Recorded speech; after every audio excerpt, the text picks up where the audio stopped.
Hello friends, Jeddah കോർണിഷിലെ സൂര്യാസ്തമയം കണ്ടതിന് ശേഷം ഞങ്ങൾ മുമ്പോട്ട് നടന്നു വരികയായിരുന്നു. അപ്പോഴാണ് നമ്മൾ കാണുന്നത് ഈ കോർണിഷിൽ ഇത്രയും ജനങ്ങൾ ഉണ്ടായിരുന്നു എന്ന് നമ്മൾ അറിഞ്ഞതേയില്ല. 1 കിലോമീറ്ററോളം ദൂരമുണ്ട് ആ കോർണിഷ്. ഇനി നമ്മൾ പോകുന്നത് ഒരു മാളിലേക്കാണ്. സുനോമി യു വാക്ക് ജിദ്ദ എന്ന് പറയുന്ന ഒരു മാളാണ്. അവിടെ അടുത്ത് തന്നെയാണ്, 1/2 കിലോമീറ്ററോളം യാത്ര ഉണ്ട്. നമ്മുടെ ഫ്രീക്കൻ വണ്ടി എടുത്തു യാത്ര തുടങ്ങി. അങ്ങനെ നമ്മൾ മാളിലെത്തി. മാളിൽ ആദ്യം തന്നെ കാണുന്നത് അവിടുത്തെ ലൈറ്റിംഗ് ആണ്. ലൈറ്റിംഗ് തന്നെ നല്ല മനോഹരമാണ്. നല്ല കുറേ റൗണ്ടുകളിലാണ് അവിടുത്തെ ലൈറ്റിൻ്റെ തന്നെ ഒരു മോഡൽ അവർ ചെയ്തിരിക്കുന്നത്. നല്ല രസമുണ്ട്, പല പല കളറുകളിൽ.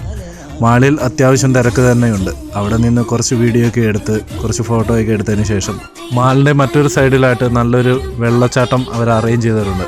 അത് കാണാൻ നല്ല രസമുണ്ട്. അത് നല്ല പാട്ടും നല്ല ലൈറ്റിങ്ങും കൊടുത്ത് അവർ അത്ര മനോഹരമാക്കിയിട്ടുണ്ട്. ഗാനങ്ങൾ കൂടുതലും അവർ അറബി ഗാനങ്ങളാണ് ഇടുന്നത്. എന്നാൽ പോലും ഇന്ത്യക്കാർ കൂടുതലായി വന്നെന്ന് കണ്ടു കഴിഞ്ഞാൽ അവർ ഇന്ത്യൻ ഗാനങ്ങളും ഇടാറുണ്ട്. ഇങ്ങനൊരു കാഴ്ച ഞാൻ VHSൽ പഠിക്കുന്ന കാലത്ത് ഒരു ടൂറിന് പോയിരുന്നു. അന്നാണ് മൈസൂർ വെച്ച് ഇങ്ങനൊരു കാഴ്ച കണ്ടത്. അതിനുശേഷം ആദ്യമായാണ് ഇങ്ങനൊരു കാഴ്ച കണ്ടത്. ഫ്രണ്ട്സ്, നമ്മുടെ വീഡിയോ സപ്പോർട്ട് ചെയ്യൂ. അടുത്തൊരു വീഡിയോയുമായി നമ്മൾ ഉടനെ വരുന്നതായി.